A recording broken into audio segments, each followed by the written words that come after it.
Hey guys! Welcome back to my YouTube channel. So ayan guys, bali for today's video, tuturuan ko po kayo kung paano magkaroon ng community tabs sa ating YouTube channels.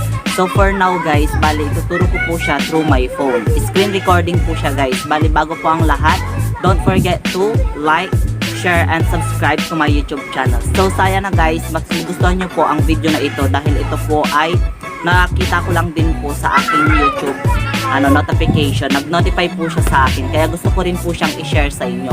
Sana guys matulungan po kayo nito para magkaroon po kayo ng community. Kasi ang community tabs talagang napakahalaga po niya. Parang nakakatulong po siya para mag-grow po yung ating YouTube channel. So ayan, let's get started! Okay, first na gagawin po natin is pumunta po tayo sa Google Chrome.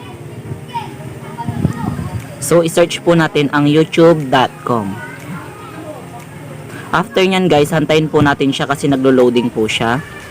So, punta po tayo dun sa tatlong button. Then after dyan, punta tayo dun sa desktop. Ayan. So, as you can see guys, magkakaroon na po siya, magiging desktop na po siya. Yan, landscape natin siya. So, pag nakita po natin siyang ganyan guys, wait lang po natin yung loading niya.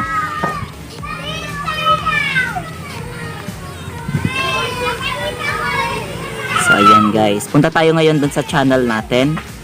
Ayan, click natin yung bahay.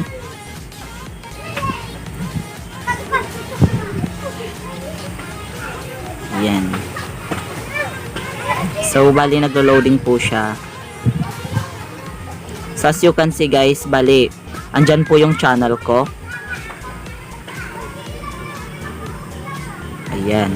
So nakikita nyo po andyan po yung settings niya. Andyan din po yung mga videos.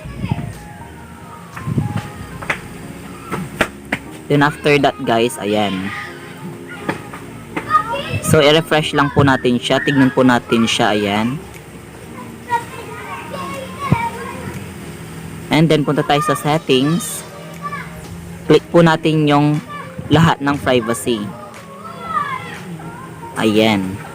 So after that, ayan, makikita po natin yung settings. Ayan. So naka-ano na siya, naka-privacy na siya lahat. And then na doon naman siya show discussion tab. Click po natin yung display automatically. Ayan. So naka-display automatically na po siya guys. So after nyan guys, wait lang po natin kasi naglo-loading po siya. Ayan. So naka-privacy na siya lahat.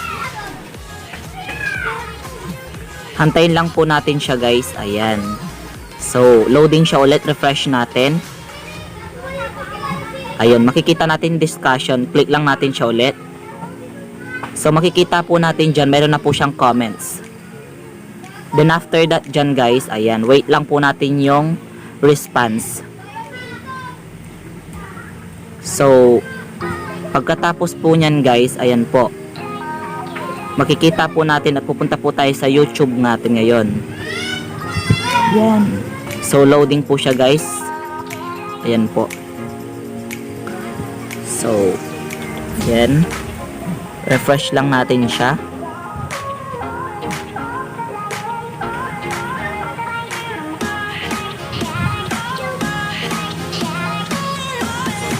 Ayan guys. So makikita na po natin yung send feedback. So after po ng send feedback, click lang po natin siya guys. Ayan. Click po natin yung send feedback. So search po natin ang community tab.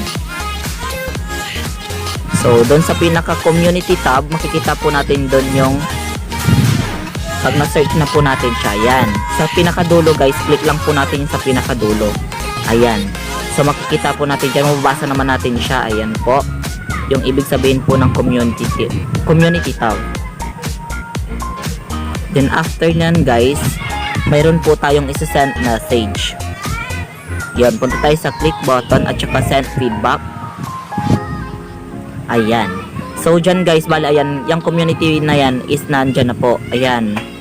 Yan din po ang ilalagay natin. Suggestion lang po yan. So ayan guys, ilagay po natin yung totoong pangalan natin. Ayan. Then after nyan guys, ayan. So hantayin lang po natin siya guys. Ayan. So ayan guys, nag-send na po siya. Okay.